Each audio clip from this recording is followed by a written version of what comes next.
नमस्कार दोस्तों, आपका अपना चैनल हिंदी जंक्शन पर मैं परवेश कुमार सिन्हा स्वागत करता हूं, अभिनंदन करता हूं।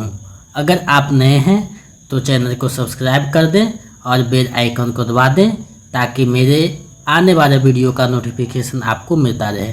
दोस्तों, आज जो है एक और महत्वपूर्ण वीडियो लेकर आप लोगों के समक्ष उपस्थित हुए हैं, तो आप जो है वीडियो के अंत तक बने रहिएगा और दोस्तों में ज़्यादा से ज़्यादा शेयर करें ताकि हमें एक मोटिवेशन मिल सके। आज का जो वीडियो है वो है बीपीएससी ट्री 4.0 विषय हिंदी अभ्यास सेट दूसरा है। एक अभ्यास सेट कराया जा चुका है और प्रत्येक रविवार को रात 9 बजे से जो है अभ्यास सेट करवाया जाता है। तो आप लोग वीडियो के अंत तक बने रहिए और 80 प्रश्नों में कितना सही होता है कमेंट करके बताइए।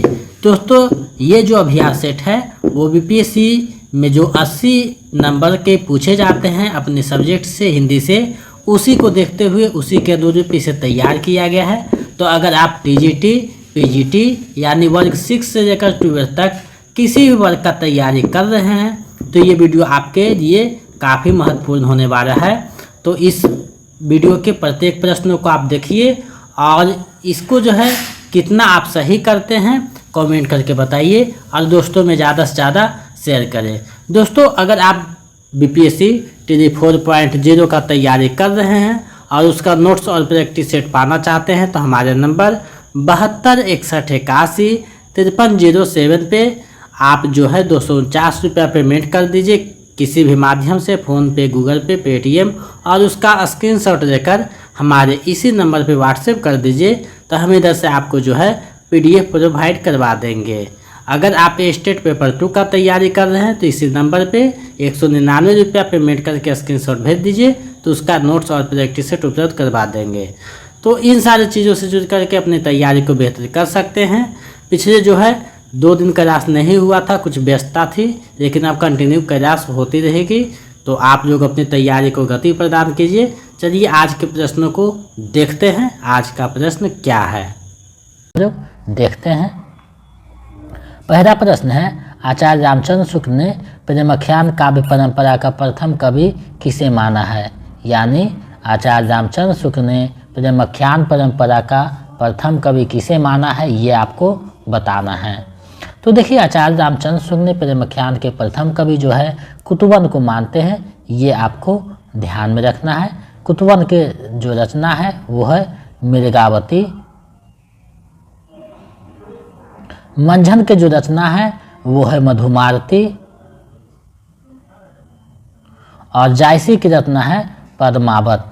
तो ये आपको ध्यान में रखने की आवश्यकता है क्योंकि यहाँ से भी प्रश्न पूछ सकता है कि मधुमालती के रचनाकार कौन है, मृगावती के रचनाकार कौन है, आदि चीज़ें। तो इसे आपको अच्छे से देखना है। हम लोग प्रश्नों को अच्छे से देखते चलेंगे क्योंकि प्रत्येक प्रश्न आपके लिए महत्वपूर्ण होने जा रहा है।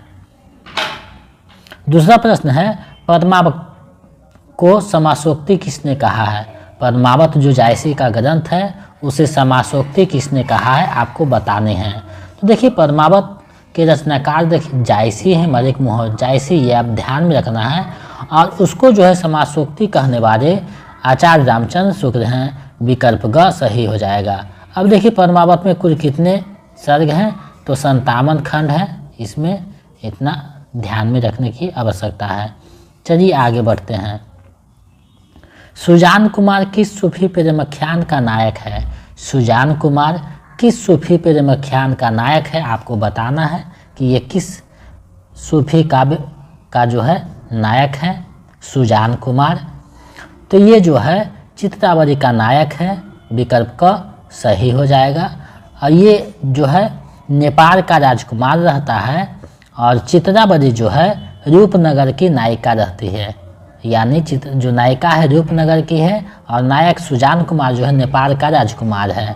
मधुमालती के रचनाकार जो है मंझन है। हंस जवाहिर के रचनाकार जो है नूर मोहम्मद है। हंस जवाहिर के रचनाकार। तो ये आपको अच्छे से देखना होगा। चलिए आगे बढ़ते हैं, अगले प्रश्न को देखते हैं। बारी का सपूत करुकुल पुरहुत रघुवर जू को दूत भरे रूप विकरार को। उपयुक्त काव्य पंक्तियाँ किस रचनाकार की है? ये जो काव्य पंक्तियाँ हैं वो किस रचनाकार की है आपको बताना है, क्योंकि ये पंक्तियाँ बहुत प्रसिद्ध हैं। तो ये जो पंक्तियाँ हैं वो सेनापति का है, विकल्प ग सही हो जाएगा। चलिए आगे बढ़ते हैं, अगले प्रश्न को देखते हैं। देखिए यहाँ एक बात ध्यान में, केशव दास को जो है कठिन काव्य का प्रेत कहा जाता है। इनकी रचना जो है रामचंद्रिका है। चलिए आगे बढ़ते हैं, अगले प्रश्न को देखते हैं। सबका निचोड़ देकर तुम सुख से सुखे जीवन में, बरसों प्रभात हिमकंसा आंसू इस विश्व सदन में। प्रस्तुत पंक्तियां निम्न में से किस कवि की है? ये जो पंक्तियां हैं वो किस कवि की है आपको बताने हैं। तो ये जो पंक्तियां हैं जयशंकर प्रसाद की है, विकल्प ख सही हो जाएगा।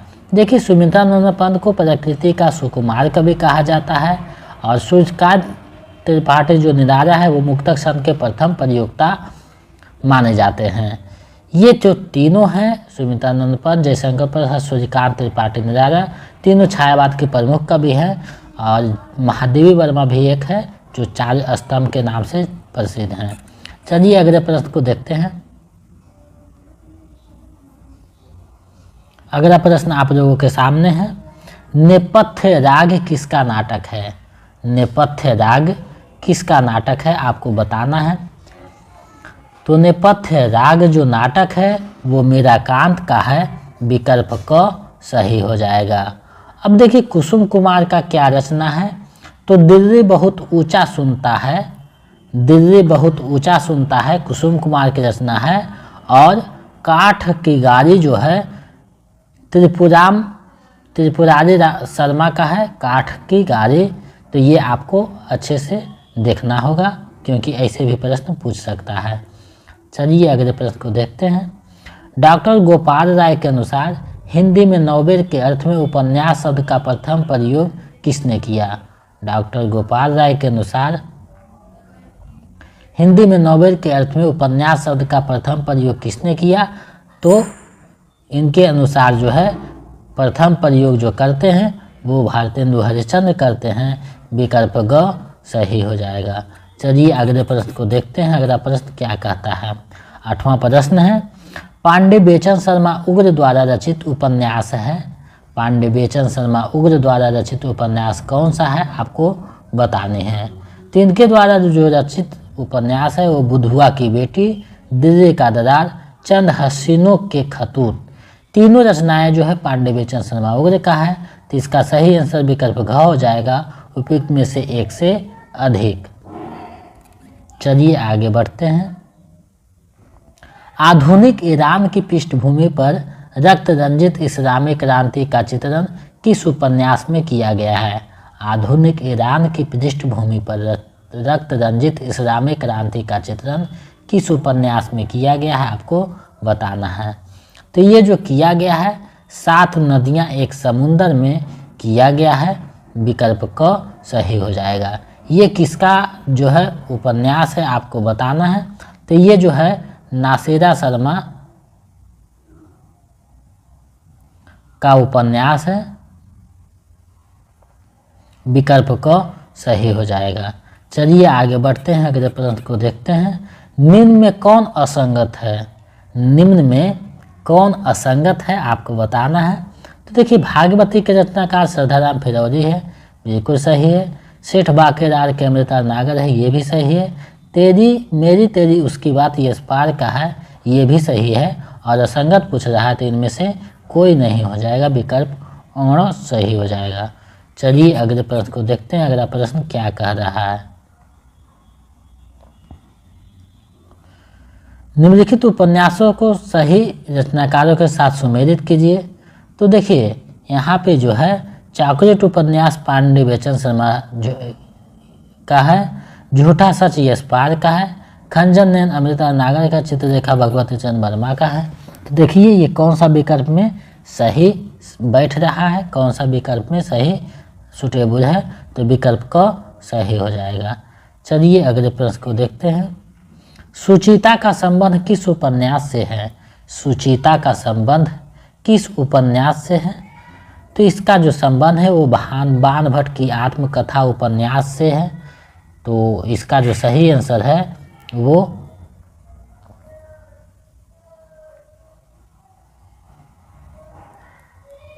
विकल्प ग सही हो जाएगा, बाणभट्ट की आत्मकथा। इसके रचनाकार जो हैं आपको पता होना चाहिए, हजारी प्रसाद द्विवेदी है, शेखर एक जीवनी अज्ञे का है, राग दरबारी जो है श्रीराज शुक्र का है। तो ये आपको ध्यान में रखना है। चलिए आगे बढ़ते हैं, अगले प्रश्न को देखते हैं। अगला प्रश्न क्या कह रहा है? निम्न में कौन असंगत है? निम्न में कौन असंगत है आपको बताना है। कथा सतीसर के रचनाकार चंद्रकांता हैं, देवकी देहाती दुनिया का है शिवपूजन सहाय, आधा गांव राहे मसूर, तीनों जो हैं सही है। और इनमें से असंगत पूछा है तो उपयुक्त में से कोई नहीं हो जाएगा। चलिए अगले प्रश्न को देखते हैं। अगला प्रश्न क्या कहता है? शेखर एक जीवनी उपन्यास का स्त्री पात्र है। शेखर एक जीवनी का जो उपन्यास है उसका स्त्री पात्र कौन है आपको बताना है। तो देखिए इसमें शशि भी है, शारदा भी है, सरस्वती भी है। तीनों जो पात्र है शेखर एक जीवनी के है स्त्री पात्र। तो इसका जो सही आंसर विकल्प घ हो जाएगा, उपयुक्त में से एक से अधिक। आप लोग वीडियो को ज़्यादा से ज़्यादा शेयर कीजिए, क्योंकि आपके लिए बहुत मेहनत करके हम समय निकाल करके चीज़ों को बनाते हैं ताकि आपका तैयारी अच्छे ढंग से हो सके। क्योंकि मार्केट में स्तर का कोई प्रैक्टिस सेट नहीं है, हम देख चुके हैं। इसलिए आप लोग यहाँ से देख करके अपने तैयारी को बेहतर कर सकते हैं। 5 विकल्प के साथ मैंने बनाया हूँ और मेहनत से बनाया हूँ, तो आप लोग शेयर कीजिएगा तो हमें एक मोटिवेशन मिलता है। अब वीडियो के अंत तक बने रहिएगा और देखिएगा कि आपका कितना स्कोरिंग हो पा रहा है। भारत विभाजन पर आधारित उपन्यास है। भारत विभाजन पे आधारित उपन्यास कौन सा है? तो तमस भीष्म साहनी का ये भी है, झूठा सच इस बार का ये भी, आधा गाँव राही मासूम रजत का, यानी तीनों जो है उस पर आधारित है। तो विकल्प घ हो जाएगा, उपयुक्त में से एक से अधिक। चलिए अगले प्रश्न को देखते हैं। इनमें से कौन अधूरा उपन्यास है? इनमें से कौन अधूरा उपन्यास है आपको बताना है। देखिए इरापति जो है जयशंकर प्रसाद का जो है अधूरा उपन्यास है। मंगलसूत्र प्रेमचंद का है और चोटी की पकड़ जो है निराला का है। ये तीनों के तीनों जो है अधूरा उपन्यास है और इसमें अधूरा ही पूछा गया है। तो इसका सही आंसर विकल्प घ हो जाएगा, उपयुक्त में से एक से अधिक। चलिए अगले प्रश्न को देखते हैं। महिला पुलिसकर्मियों के जीवन पर आधारित उपन्यास कौन सा है? महिला पुलिसकर्मियों के जीवन पे आधारित उपन्यास कौन सा है आपको बताना है। तो ये जो उपन्यास है वो गुनाह बेगुनाह जो उपन्यास है वो है, विकल्प ख सही हो जाएगा। अगले प्रश्न को देखते हैं। अगला प्रश्न क्या कहता है? निम्नलिखित में से किस उपन्यास को स्त्री लेखन का प्रस्थान बिंदु माना जाता है? निम्नलिखित में से किस उपन्यास को स्त्री लेखन का प्रस्थान बिंदु माना जाता है? तो देखिए मित्रों मरजानी जो है उसको माना जाता है, मन कृष्णा सुब्दिक का है, विकल्प क सही हो जाएगा। कठगुराब जो है मृदुला गर्ग का है और चौक जो उपन्यास है वो मैं तेरे पुष्पा का है। ये आपको ध्यान में रखना है। चलिए अगले प्रश्न देखते हैं। रक्षमा किस कहानी का पात्र है? रक्षमा किस कहानी का पात्र है? तो ये जो है कोसी के घटबार कहानी का, कोसी का घटबार एक कहानी है, उसी का पात्र है, जिसके रचनाकार शेखर जोशी हैं। तो रक्षमा जो है उसी कहानी का पात्र है, जो कि यूजीसी नेट के सिलेबस में लगा हुआ है। विकल्प ग सही हो जाएगा। चलिए आगे बढ़ते हैं। चंपा द्वीप किस कहानी में आया है? चंपा द्वीप का जो वर्णन हुआ है किस कहानी में हुआ है आपको बताना है। तो चंपा द्वीप का जो वर्णन हुआ है आकाशदीप कहानी में हुआ है। विकल्प क हो जाएगा। जयशंकर प्रसाद का ये कहानी है। पिता जो है कमलेश्वर का कहानी है। गंगरेन जो है अज्ञेय का कहानी है। तो ये आपको अच्छे से याद रखना होगा, क्योंकि ये जो कहानियाँ बहुत प्रसिद्ध है। चलिए आगे बढ़ते हैं। कौन सा कवि एक भारतीय आत्मा के नाम से कविता लिखता था? कौन सा कवि है जो एक भारतीय आत्मा के नाम से कविता लिखता था? तो ये जो है माखनलाल चतुर्वेदी का है, विकल्प ख सही हो जाएगा। चलिए अगले प्रश्न को देखते हैं। हिंदी काव्य में मानसरवाद के प्रवर्तक माने जाते हैं। हिंदी काव्य में मानसरवाद के प्रवर्तक कौन माने जाते हैं? तो मानसरवाद के प्रवर्तक रामेश्वर शुक्ल अंचल माने जाते हैं, विकल्प क सही हो जाएगा। हरिवंश राय बच्चन जो है हार्यवाद के प्रवर्तक माने जाते हैं। जानकी वल्लभ शास्त्री जो है मेघगीत कविता के रचनाकार हैं, तो ये आपको देखना होगा। चलिए आगे बढ़ते हैं। अगला प्रश्न है, दुख ही जीवन की कथा रही, क्या कहूँ आज जो नहीं कही। उपयुक्त पंक्ति किसकी है? उपयुक्त पंक्ति किसकी है? तो ये जो पंक्तियाँ हैं वो सूर्यकांत त्रिपाठी निराला का है, विकल्प ग सही हो जाएगा। चलिए अगले प्रश्न को देखते हैं। हिंदी काव्य में जो छायावाद युग है वह हिंदी उपन्यास एवं कहानियों के संदर्भ में किस युग है? यानी जैसे छायावाद है वैसी कहानी और उपन्यास में कौन सा वाद है जो कि छायावाद के समानांतर है? तो इसका जो सही आंसर है वो हो जाएगा प्रेमचंद युग, विकल्प ग सही हो जाएगा। विकल्प ग सही हो जाएगा। चलिए आगे बढ़ते हैं। जयशंकर प्रसाद की काव्य कृतियों का सही अनुक्रम है। जयशंकर प्रसाद के काव्य कृतियों का सही अनुक्रम क्या है आपको बताना है। तो इसका जो सही अनुकरण है विकल्प ग हो जाएगा। कानन कुसुम सबसे पहले आएगा 1913 में, झरना 1918 में, आंसू 25 में, रहर 1933 में, तो विकल्प ग सही हो जाएगा। चलिए अगले प्रश्न को देखते हैं। सुमित्रानंद पंत के किस रचना को छायावाद का मैनिफेस्टो कहा जाता है? सुमित्रानंद पंत के किस रचना को छायावाद का मैनिफेस्टो कहा जाता है आपको बताना है।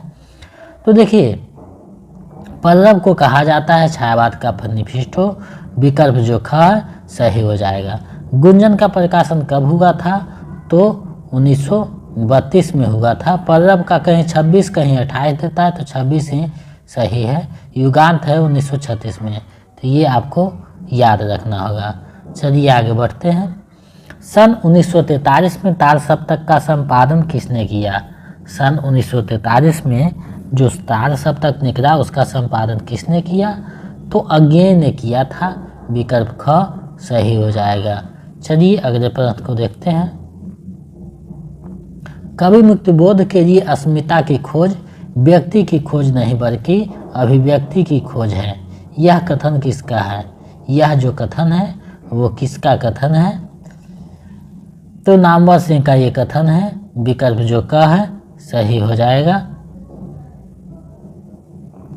चलिए आगे बढ़ते हैं, अगले प्रश्न को देखते हैं। हमें प्रयोगवादी कहना उतना ही सार्थक या निरर्थक है जितना हमें कवितावादी कहना, उक्त कथन किसका है? हमें प्रयोगवादी कहना उतना ही सार्थक या निरर्थक है जितना हमें कवितावादी कहना, उक्त कथन किसका है आपको बताने हैं। तो ये जो कथन है अज्ञेय का है, विकल्प क सही हो जाएगा, जो तार सप्तक की भूमिका में लिखे थे। चलिए आगे बढ़ते हैं। समकालीन कविता आंदोलन का सूत्रपात किसने किया? समकालीन कविता आंदोलन का सूत्रपात किसने किया आपको बताना है। तो जो समकालीन कविता है उसका सूत्रपात जो है वो विश्वम्भरनाथ शर्मा उपाध्याय करते हैं, विकल्प ग सही हो जाएगा। चलिए अगले प्रश्न को देखते हैं। ना कोई छोटा है ना बड़ा है, मेरे लिए हर आदमी एक जोड़ी जूता है, उक्त पंक्तियाँ किसकी है? ये जो पंक्तियाँ हैं किसकी है आपको बतानी है। तो ये जो पंक्तियाँ हैं वो धूमिर का है, बहुत ही प्रसिद्ध पंक्ति है धूमिर की, विकल्प क सही हो जाएगा। धूमिर का पूरा नाम सुदामा पांडे धूमिर था, जो बहुत आक्रामक तेवर में कविताएं लिखते थे। अगला प्रश्न है, राम कुमार वर्मा का एकांकी है। राम कुमार वर्मा का कौन सा एकांकी है आपको बताना है। तो देखिए रेशमी टाई भी है, उसके बाद पृथ्वीराज की आंखें भी है, औरंगजेब की आखिरी रात, तीनों जो एकांकी है राम कुमार वर्मा का है। तो इसका सही आंसर विकल्प घ हो जाएगा, उपयुक्त में से एक से अधिक। चलिए अगले प्रश्न को देखते हैं। हजारी प्रसाद द्विवेदी किस धारा के उपन्यासकार हैं? हजारी प्रसाद द्विवेदी किस धारा के उपन्यासकार हैं आपको बताने हैं। तो ये जो है सामाजिक संस्कृति धारा के उपन्यासकार हैं, विकल्प ग सही हो जाएगा। चलिए अगले प्रश्न को देखते हैं। इनमें असंगत है, इनमें कौन असंगत है आपको चुनना है। तो करबला प्रेमचंद का है, बिल्कुल सही है। अंजू दीदी उपेंद्र नाथ का है, ये भी सही है। आषाढ़ का एक दिन मोहन राकेश का, ये भी सही है। तो तीनों को तीनों सही है, तो इसका सही आंसर उपयुक्त में से कोई नहीं हो जाएगा। चलिए आगे बढ़ते हैं। तलाक शुदा माता पिता की संतान की मानसिकता पर आधारित उपन्यास है। तलाक शुदा माता पिता की संतान की मानसिकता पर आधारित उपन्यास कौन है आपको बताने हैं। तो ये जो उपन्यास है वो आपका बंटी उपन्यास है, विकल्प जो ख है सही हो जाएगा, आपका बंटी। चलिए अगले प्रश्न को देखते हैं। समानांतर कहानी आंदोलन के प्रवर्तक हैं। समानांतर कहानी आंदोलन के प्रवर्तक कौन हैं आपको बताने हैं। तो इसके जो प्रवर्तक हैं कमलेश्वर हैं, विकल्प ख सही हो जाएगा। चलिए आगे बढ़ते हैं।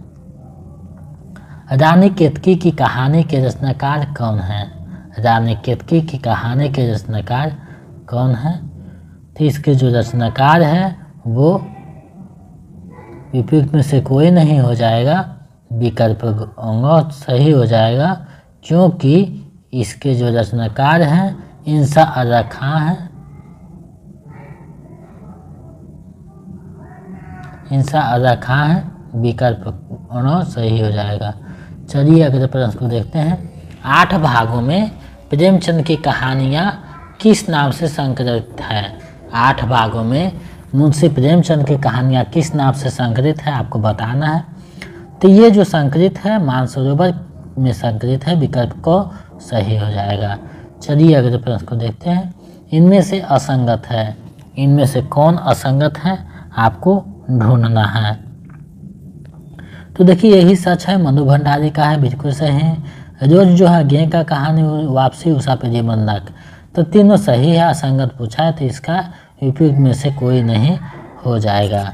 चलिए अगले प्रश्न को देखते हैं। रघु मानव के बहाने हिंदी कविता पर एक बहस किसका लेखन है। रघु मानव के बहाने हिंदी कविता पर एक बहस के रचनाकार कौन है।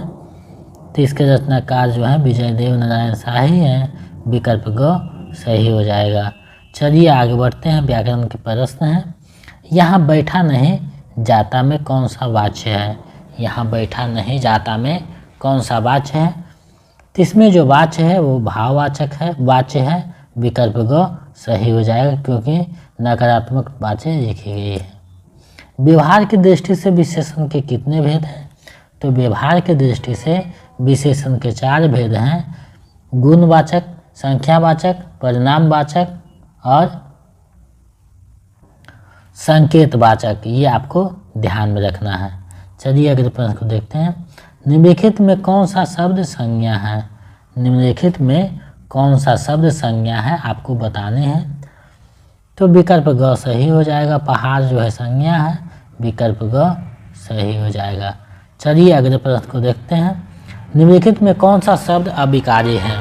निम्नलिखित में कौन सा शब्द जो शब्द है अविकारी है।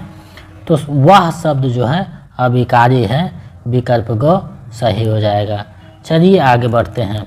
आप लोग वीडियो को ज़्यादा से ज़्यादा शेयर करते रहें और जो है जवाब देने का प्रयास करें। अंत में कमेंट करके बताइएगा कि आपका कितना सही हुआ है, क्योंकि आपका तैयारी जानना बहुत ज़रूरी है।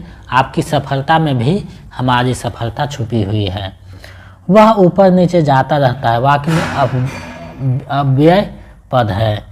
वह ऊपर नीचे जाता रहता है, वाक्य में अव्यय पद कौन है आपको बताने हैं। तो इसमें जो ऊपर नीचे शब्द आया है वो अव्यय पद है, विकल्प ग सही हो जाएगा। चलिए आगे बढ़ते हैं, अगले प्रश्न को देखते हैं। सुनिए आपने खाना खा लिया हो तो सो जाइए ना। वाक्य में रेखांकित प्रबंध कौन सा है? वाक्य में जो है रेखांकित प्रबंध है कौन सा है? तो इसका जो प्रबंध हो जाएगा सही विकल्प ग हो जाएगा, क्रिया विशेषण प्रबंध। विकल्प ग सही हो जाएगा, क्रिया विशेषण प्रबंध। चलिए आगे बढ़ते हैं, अगले प्रश्न को देखते हैं। अगला प्रश्न क्या कहता है? मैं तुमसे टेलीफोन पर बात करूंगा। इस वाक्य में टेलीफोन पर की कारक में प्रयुक्त हुई है, यानी वे जो है कौन से कारक में प्रयुक्त है आपको बताने हैं। तो ये जो है करण कारक में है, विकल्प ख सही हो जाएगा। चलिए आगे बढ़ते हैं। करण कारक के भेद हैं, यानी कारक के कुल कितने भेद हैं आपको बताने हैं। तो कारक के जो भेद हैं वो उपयुक्त में से कोई नहीं हो जाएगा, विकल्प अंग सही हो जाएगा, उपयुक्त में से कोई नहीं। चलिए आगे बढ़ते हैं। रिंग की दृष्टि से दही क्या है?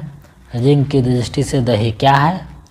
तो दही जो है रिंग की दृष्टि से पुल्लिंग है, विकल्प को सही हो जाएगा। चलिए आगे बढ़ते हैं। संलग्न का सही संधि विच्छेद क्या है? संलग्न का सही संधि विच्छेद क्या है हमें बताइए। तो इसका जो सही आंसर हो जाएगा विकल्प ग हो जाएगा, समजोलग्न यानी संलग्न, विकल्प ग सही हो जाएगा। तो इस प्रकार से जो है प्रश्न पूछा जाएगा, तो आप लोग थोड़ा सा प्रैक्टिस कर लीजिए मेरे माध्यम से, ताकि आपका तैयारी अच्छे ढंग से हो सके। तो देखिए संलग्न का समपरसलग्न हो जाएगा, विकल्प ग। चलिए आगे बढ़ते हैं। अत्यंत में कौन सा स्वर संधि है? अत्यंत में कौन सा स्वर संधि है? तो इसमें यन स्वर संधि है, जो संधि में बताया गया है। संधि में जो बताया गया है यन संधि है, ये आपको अच्छे से याद रखना होगा, क्योंकि यहाँ से प्रश्न पूछे जाते हैं। तो चलिए आगे बढ़ते हैं, अगले प्रश्न को देखते हैं। धर्म बुद्धि में कौन सा समास है? धर्म बुद्धि में कौन सा समास है आप जो है कमेंट करके बताइए।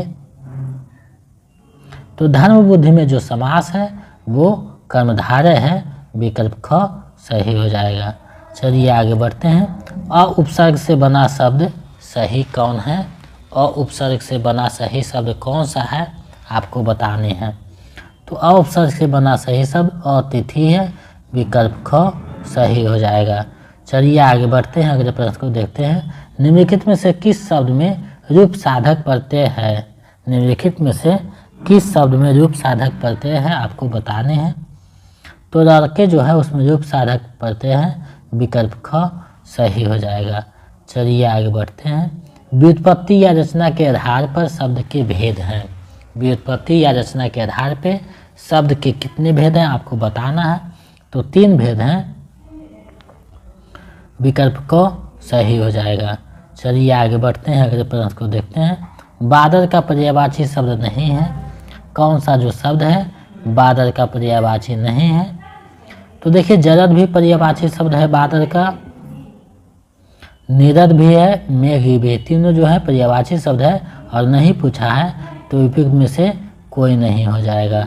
चलिए आगे बढ़ते हैं। मेमोरेंडम शब्द का हिंदी पारिभाषिक शब्द क्या है?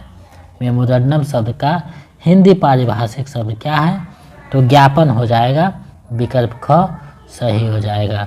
चलिए अगले प्रश्न को देखते हैं। वाक्य में प्रयोग के अनुसार शब्द के कितने भेद होते हैं? वाक्य में प्रयोग के अनुसार शब्द के कितने भेद होते हैं आपको बताना है। तो कुल जो है शब्द के भेद हो जाएंगे 8, विकल्प ग सही हो जाएगा। चलिए आगे बढ़ते हैं, अगले प्रश्न को देखते हैं। अक्र पर पत्थर पड़ना मुहावरे का सही अर्थ है। अक्र पर पत्थर पड़ना मुहावरे का सही अर्थ है, कौन सा जो है सही अर्थ है? तो बुद्धि भ्रष्ट होना सही अर्थ है, विकल्प जो ख है सही हो जाएगा। चलिए आगे बढ़ते हैं, अगले प्रश्न को देखते हैं। उन्मूलन का विलोम शब्द है। उन्मूलन का विलोम शब्द कौन सा है? तो उन्मूलन का जो विलोम शब्द है वो रोपण हो जाएगा, विकल्प क सही हो जाएगा। चलिए आगे बढ़ते हैं। 75% प्रश्न खत्म हो गया है, कुछ और बचा है उसको देख लेते हैं। निम्नलिखित में से कौन सा संयुक्त वाक्य है? निम्नलिखित में से कौन सा संयुक्त वाक्य है? तो देखिए, सूर्योदय हुआ और कुहासा जाता रहा, ये जो है संयुक्त वाक्य है, विकल्प ग सही हो जाएगा। चलिए आगे बढ़ते हैं, अगले प्रश्न को देखते हैं। अगला प्रश्न क्या कहता है? शुद्ध शब्द का चयन कीजिए। शुद्ध शब्द कौन है उसका चयन करना है। तो यहाँ देखिए, शुद्ध शब्द जो आया है कविता जी इस प्रकार से लिखा जाएगा, विकल्प ग सही हो जाएगा। चलिए अगले प्रश्न को देखते हैं। मनोविकार का संधि विच्छेद क्या है? मनोविकार शब्द का सही संधि विच्छेद क्या है आपको बताने हैं। तो मन जो विकार हो जाएगा, विकल्प ख सही हो जाएगा। चलिए अगले प्रश्न को देखते हैं। निम्नलिखित में से कौन असंगत है? निम्नलिखित में कौन असंगत है आपको बतानी है। तो असंगत जो है उपयुक्त में से कोई नहीं हो जाएगा, विकल्प व सही हो जाएगा। चलिए आगे बढ़ते हैं, अगले प्रश्न को देखते हैं। निम्नलिखित में कौन अग्नि का पर्यायवाची शब्द है? निम्नलिखित में कौन अग्नि का जो है पर्यायवाची शब्द है आपको बताने हैं। तो इसका जो सही आंसर हो जाएगा, पावक भी हो जाएगा, अनर भी, कृषाणु भी, तीनों जो है पर्यायवाची हैं, विकल्प घ हो जाएगा उपयुक्त में से एक से अधिक। चलिए नेक्स्ट प्रश्न देखते हैं। भक्ति को रस के रूप में किसने प्रतिष्ठित किया है? भक्ति को रस के रूप में किसने जो है प्रतिष्ठित किया है? तो रूप गोस्वामी ने किया है, विकल्प ग सही हो जाएगा। चलिए आगे बढ़ते हैं। विभावानुभाव व्यभिचारी संयोगा रस निष्पत्ति किसका रस सूत्र है? ये जो रस सूत्र है किसका है? तो भरत मुनि का है, विकल्प ग सही हो जाएगा। चलिए नेक्स्ट प्रश्न देखते हैं। अगला प्रश्न क्या कर रहा है? चारु चंद्र की चंचल किरणें खेल रही है जल थल में, उक्त पद में कौन सा अलंकार है? ये जो पद है इसमें कौन सा अलंकार है? तो इसमें जो है अनुप्रास अलंकार की योजना है, विकल्प क सही हो जाएगा। चलिए आगे बढ़ते हैं। काव्य अलंकार नामक ग्रंथ के रचनाकार कौन हैं? काव्य अलंकार नामक ग्रंथ के रचनाकार कौन हैं? तो इसके जो रचनाकार हैं वो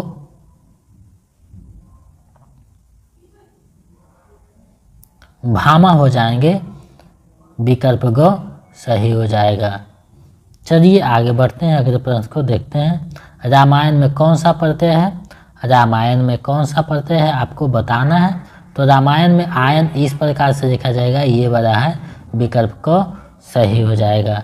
चलिए अगले प्रश्न को देखते हैं। अशुद्ध वाक्य है, इनमें कौन सा अशुद्ध वाक्य है आपको बताने हैं। तो इसमें जो अशुद्ध का है, मैं प्रातःकाल के समय घूमने जाता हूँ, ये जो है अशुद्ध है, विकल्प ख सही हो जाएगा। चलिए अगले प्रश्न को देखते हैं। निम्नलिखित में से कौन सा अनाथ का विरोध शब्द है? निम्नलिखित में से कौन सा अनाथ का विरोध शब्द है आपको बतानी है कि अनाथ का जो है विलोम शब्द कौन सा होगा। तो अनाथ का जो विलोम शब्द होगा आप सभी को पता होना चाहिए, विकल्प क सनाथ सही हो जाएगा, विकल्प क। चलिए आगे बढ़ते हैं, अगले प्रश्न को देखते हैं। किस वाक्य में प्रेरणार्थक क्रिया का प्रयोग हुआ है? किस वाक्य में प्रेरणार्थक क्रिया का प्रयोग हुआ है? तो पितृ से पुता, पुत्र से पत्र लिखवाता है, यानी पिता जो है पुत्र से पत्र लिखवाता है, यानी प्रेरणा दे रहा है, तो विकल्प क सही हो जाएगा, विकल्प क सही हो जाएगा। चलिए अगले प्रश्न को देखते हैं। अगला प्रश्न क्या कहता है? देवनागरी दुनिया का सर्वाधिक वैज्ञानिक लिपि है, यह किस विचारक का कथन है? देवनागरी दुनिया का सर्वाधिक वैज्ञानिक लिपि है, यह किस विचारक का कथन है? तो ये जो कथन है वो राहुल सांकृत्यायन का है, विकल्प जो क है सही हो जाएगा। चलिए आगे बढ़ते हैं। गरीब के निमित्त धन इकट्ठा करो में कौन सा अलंकार है? गरीब के निमित्त धन इकट्ठा करो कौन सा अलंकार है? तो ये अलंकार हो जाएगा, क्योंकि यहाँ जो है विकल्प ख सही हो जाएगा, विकल्प ख सही हो जाएगा। देखिए, गरीब के निमित्त धन इकट्ठा करने में कौन सा कारक है, सॉरी इसमें कौन सा कारक है, तो संप्रदान कारक है, यानी संप्रदान के लिए यहाँ गरीब के लिए अर्थ हो ही निकल रहा है, तो विकल्प ख हो जाएगा, संप्रदान कारक है। अब देखिए प्रश्न जो है 76 से 80 गद्यांश को पढ़कर उससे संबंधित जो है आपको प्रश्न का जवाब देना है। तो हम लोग पहले गद्यांश को पढ़ लेंगे, उसके बाद उससे संबंधित जो प्रश्न है उसको देखेंगे। तो गद्यांश कहता है, कोई भी शासक अपना प्रभुत्व जमाने के लिए जनता में एकता नहीं चाहता, इसलिए अंग्रेज ने भारत में राज करने के लिए सर्वप्रथम यहाँ की एकता खंडित की, सनातन मूल्यों, आदर्शों और प्रतिमानों को नष्ट कर दिया, भारत की वैज्ञानिक संस्कृति के प्रति सुनियोजित तरीके से अनाथ के भाव उत्पन्न किए, भोली भारी जनता को बहकाया, उन्होंने फूट डालो और राज करो की नीति अपनाई।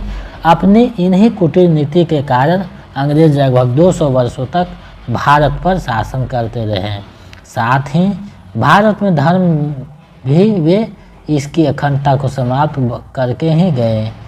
भारत का विभाजन अंग्रेजों की कुटीर नीतियों का ही एक हिस्सा है। अंग्रेजों ने आज़ादी के पूर्व जो आग लगाई थी, प्रत्यक्ष या अप्रत्यक्ष रूप से उसमें हम आज भी झुलस रहे हैं। इसलिए अब हमें जाति, धर्म और क्षेत्रवाद से ऊपर उठकर आपस में मिलजुल कर रहना होगा। तो ये जो गद्यांश है, अब इससे संबंधित जो MCQ है उसको देखिए और आंसर कीजिए। कौन अपना प्रभुत्व जमाने के लिए जनता में एकता नहीं चाहता? कौन अपना प्रभुत्व जमाने के लिए जनता में एकता नहीं चाहता? तो इस पर देखिए नहीं होगा, शासक होगा, विकल्प ख सही हो जाएगा। देखिए गद्यांश बनाइए तो आपको गद्यांश के अनुसार ही सोचना है, जो बातें लिखी गई उसी के अनुसार। तो शासक जो है नहीं चाहता, विकल्प ख सही हो जाएगा। 77वां प्रश्न है, अंग्रेजों ने भारत की एकता खंडित क्यों की? अंग्रेजों ने भारत की एकता खंडित क्यों की? क्योंकि भारत में राज करने के लिए, यानी भारत में राज करने के लिए सबसे पहले उन्होंने यहाँ की एकता को खंडित किया, विकल्प ग सही हो जाएगा। चलिए अगले प्रश्न को देखते हैं। अंग्रेजों ने भारत पर कितने वर्षों तक शासन किया? अंग्रेजों ने भारत पर कितने वर्षों तक शासन किया?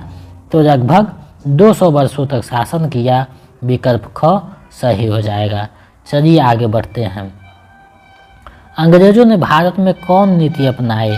अंग्रेजों ने भारत में राज्य करने के लिए कौन नीति अपनाई, आपको बताने हैं। तो उन्होंने जो है नीति अपनाई है वो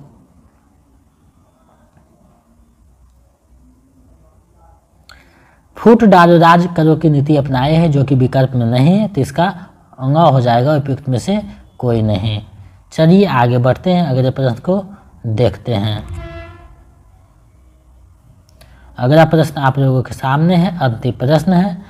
अब हमें किससे ऊपर उठकर रहना चाहिए? अब हमें किससे जो है ऊपर उठकर रहना चाहिए? तो अब हमें जो है ऊपर उठकर रहना चाहिए किससे?